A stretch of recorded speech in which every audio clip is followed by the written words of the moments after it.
Thank you.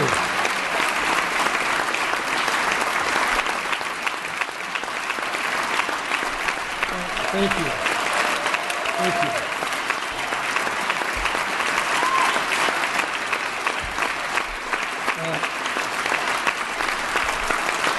Thank you. I'm not sure what that reference to the calendar was. I don't have a calendar, although I know the days are drawing near. Anyway, thank you very much. Thank you for all that energy and the enthusiasm. It's just what we need for the battle ahead. So keep it up and don't falter. This is California. We're the sixth most powerful economy in the world. 1 out of every 8 Americans lives right here. And 27%, almost 11 million, were born in a foreign land. When California does well, America does well. And when California hurts, America hurts. And when we defend California, we defend America.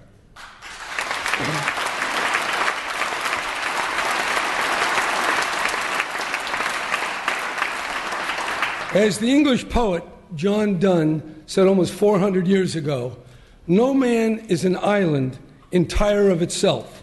Every man is a piece of the continent, a part of the main. And therefore, never send to know whom the bell tolls. It tells for thee. A few moments ago, I swore into office our new Attorney General. Like so many others, he's the son of immigrants who saw California as a place where, through their own grit and determination, they could realize their dreams. And they're not alone. Millions of Californians have come from Mexico and 100 other countries. And they've come here making our state what it is today, vibrant, even turbulent, and a beacon of hope to the rest of the world.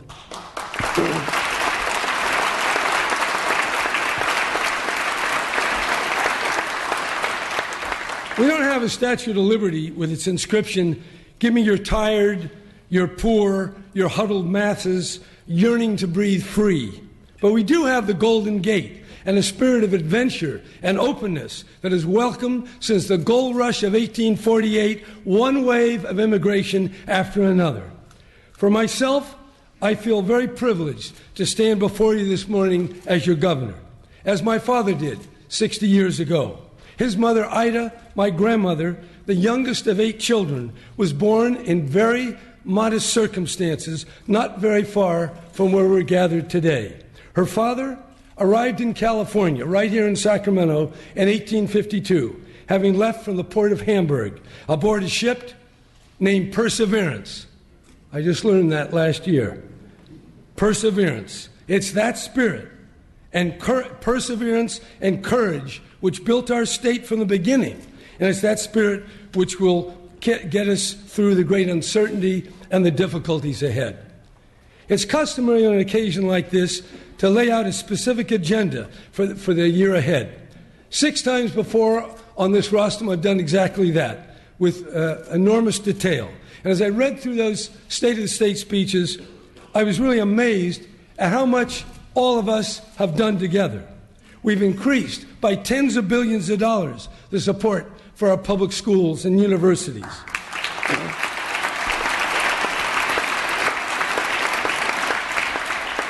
We provided health insurance to over 5 million Californians. We've raised the minimum wage. We've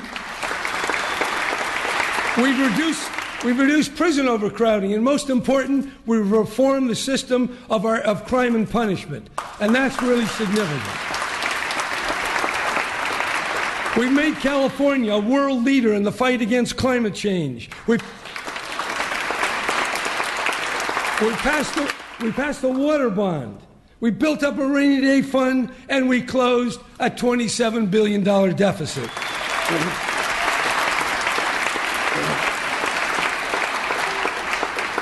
And during the last 7 years, California has reduced the unemployment rate from 12.1 to 5.2%.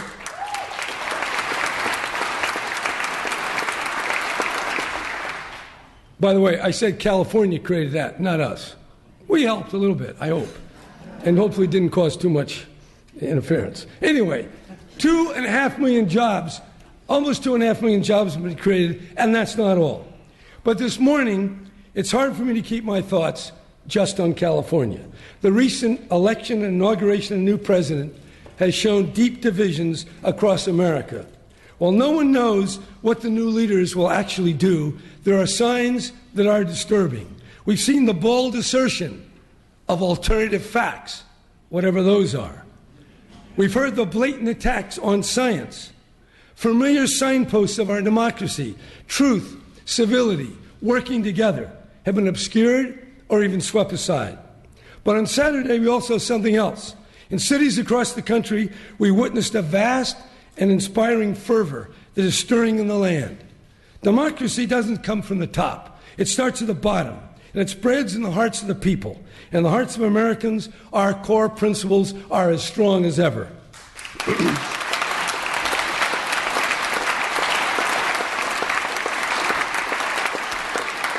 So as we reflect on the state of our state, we should do so in the much broader context of our country and the challenges it faces.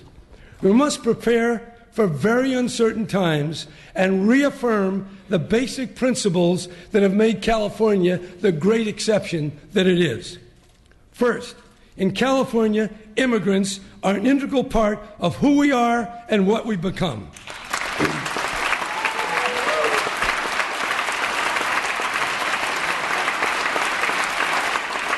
They've helped create the wealth and the dynamism of this state from the very beginning.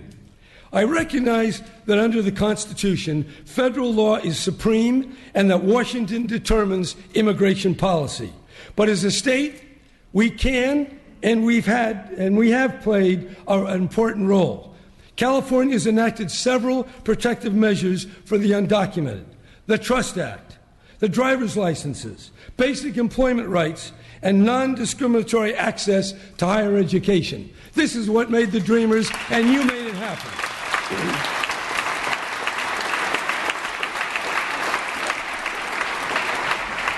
We may be called to defend those laws, and defend them we will. And let me be clear, we will defend everybody, every man, woman, and child who's come here for a better life and has contributed to the well-being of our state.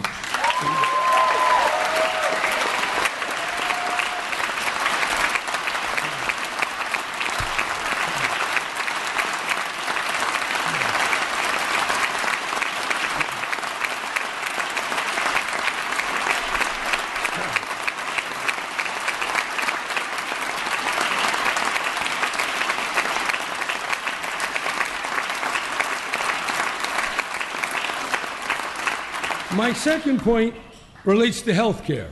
More than any other state, California has embraced the Affordable Care Act, and over 5 million people now enjoys its benefits.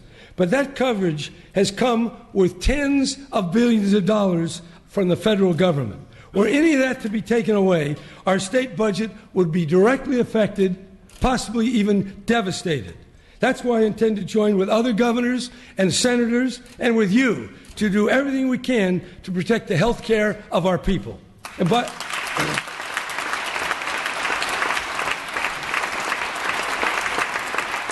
the way, we're going to fight for Planned Parenthood, who've been unfairly attacked in too many places in this country.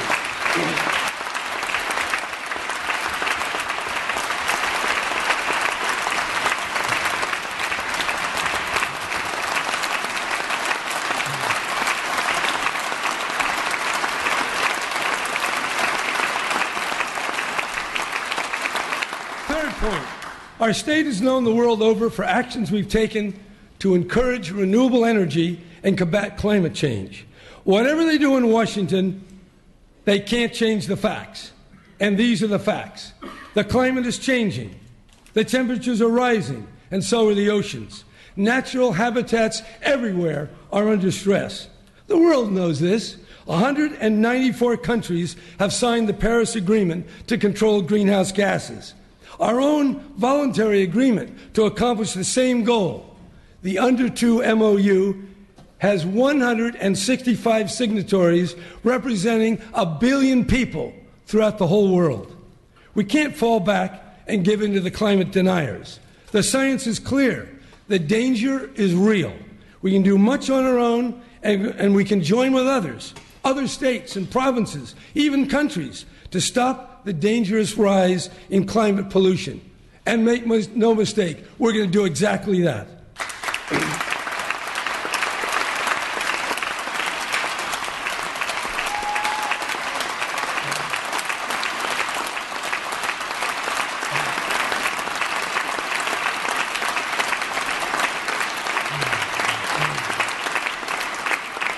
Fourth is infrastructure. Now, here's the topic where the President has stated his firm intention to build and build big. And in fact, he met with several labor leaders yesterday and committed to a $1 trillion investment in public works across America. And I say, amen to that, man. Amen to that, brother. We're there with you.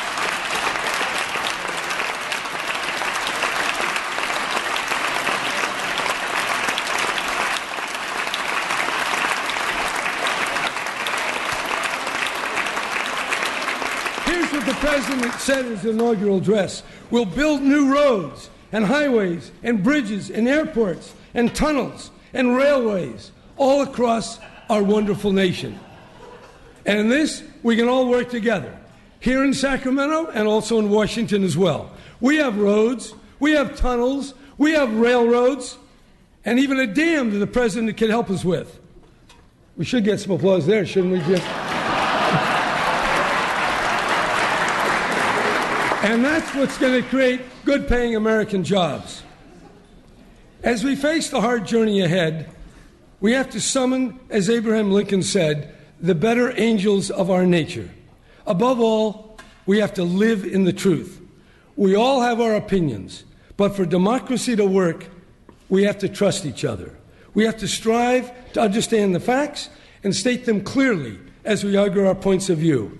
As Hugo Grotius said, the famous Dutch jurist, very long ago, even God cannot cause 2 times 2 not to be 4. When the science is clear and when our own eyes tell us that the seats in this chamber are filled and the sun is shining, we must say so, not construct some alternative universe of non-facts that we find more pleasing.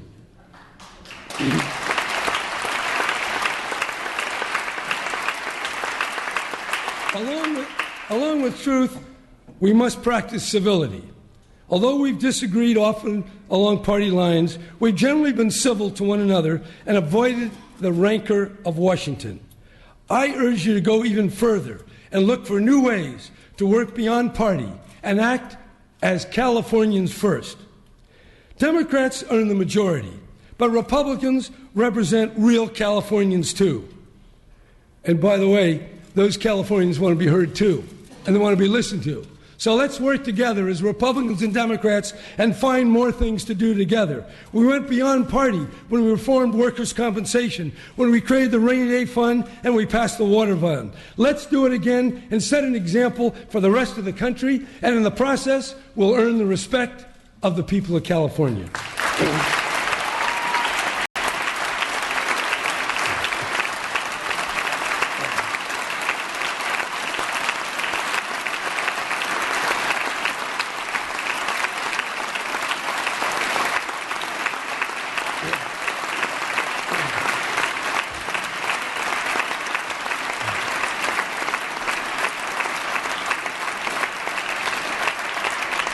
Now, that's a very good sign of potential bipartisanship.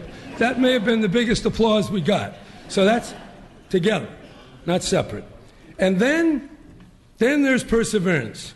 It's not an accident that the sailing ship that brought my great-grandfather to America was named Perseverance.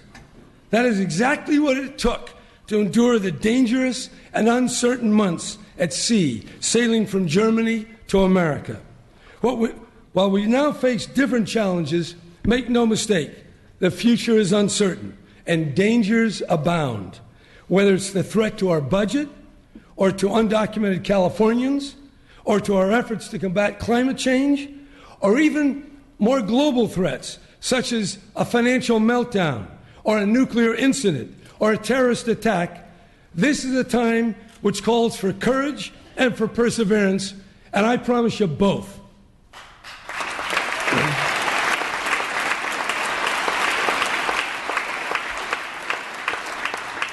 But let us remember as well that after the perilous voyage, those who made it to America found boundless opportunity, and so will we. Let me end in the immortal words of Woody Guthrie. This land is your land. This land is my land. From California to New York Island, from the redwood forests to the Gulf Stream waters, this land was made for you and me. And here's the part I really like. Nobody living can ever stop me as I go walking that freedom highway. Nobody living can ever make me turn back. This land was made for you and me. California is not turning back, not now, not ever. His truth is marching on.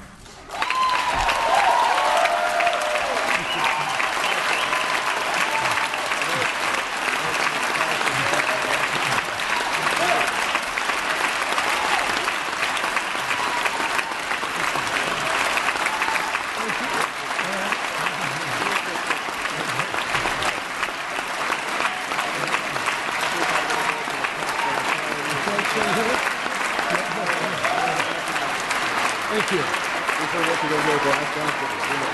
What do we do now?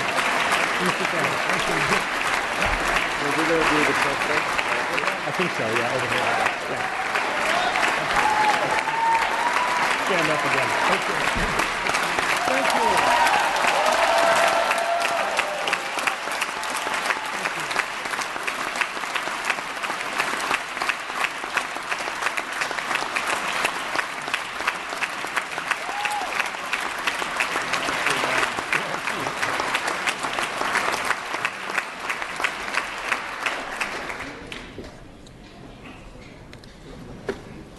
Thank you, Governor Brown. Without objection, the Governor's State of the State address shall be printed in the Journal as a separate appendix. We will adjourn the joint convention sine die. We are back in regular session. The session schedule is as follows: Wednesday, January 25th, check-in. Thursday, January 26th, floor session at 9 a.m. All other items remaining will be passed and retained. All motions shall be continued. Seeing and hearing no further business, I am ready to entertain a motion to adjourn. Mr. Calderon moves. Mr. May seconds. That this House stands adjourned until Thursday, January 26th at 9 a.m. Quorum call is lifted.